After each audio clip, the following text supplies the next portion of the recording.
Ho, ho, ho, and welcome back to a special Christmas Day Muscle in the Morning. I'm your tireless elf, Dave Palumbo, and today is Tuesday, December 25th, 2018. And let's find out what's going on in the world of bodybuilding and fitness.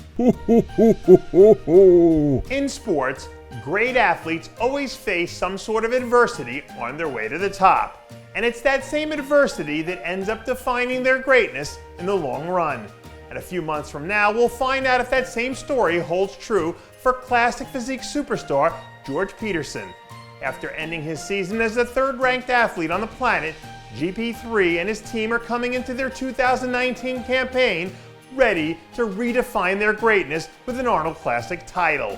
Outside of Breon Ansley and Chris Bumstead, GP3 has been able to have his way with pretty much anyone in the division. And with or without either one of those two guys in this lineup, it feels like a golden opportunity for Peterson to walk away with a career-defining victory. While most of the world was busy throwing back eggnog and shoveling down Christmas cookies by the dozen, somewhere deep down in the heart of Brooklyn, the mad scientist who cooked up Akim Williams was busy upgrading the software on the strongest man in the pro league. Bright and early Christmas Eve morning, we saw a new update make its way out from a source inside of Team Hakeem, where it looks like all systems are a go heading into their first Arnold Classic. My people close to the source tell me that Hakeem is hell-bent on hitting the gas hard early in this prep because he wants to bring his all-time best into Columbus this March.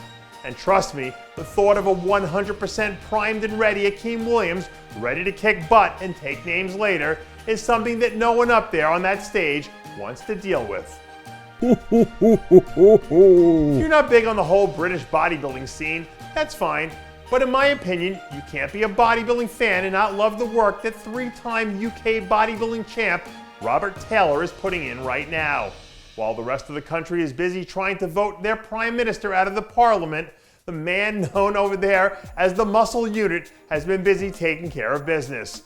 On Monday, a new update from the Taylor camp showed a ridiculous-looking 252 pounds of straight nastiness. People who know things tell me that Taylor is a prime candidate to lock up his pro card at some point next season.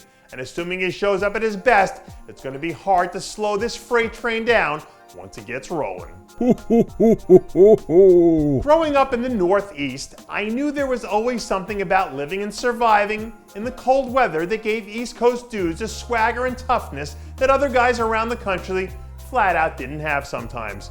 But when you grow up in a place like St. Petersburg, where life is colder and harder than a lot of other places on the entire planet, like Dimitri Vorotynsev, something tells me that you're 100% built for war.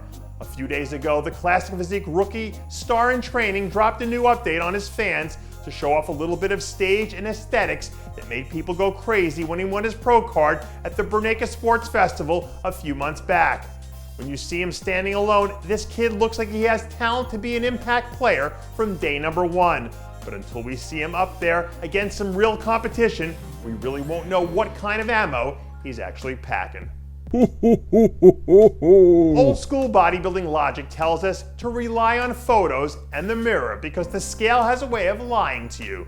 But when the scale tells you you're up 11 solid pounds and your body fat hasn't budged like it's been doing with Andre Ferguson lately, well, maybe in that case, we can make an exception.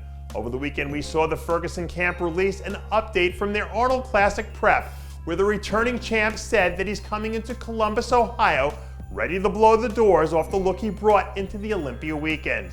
As far as the numbers go, there hasn't been another guy in the division who's had more consistency than Ferguson has over the last two seasons. So if he says that he's dropping the hammer, it seems like a pretty safe bet that you can take that one straight to the bank. And that does it for yet another edition of Muscle in the Morning. I'm Dave Palumbo, reminding you to have a very Merry Christmas, and make sure to follow us on Facebook, Twitter, and Instagram.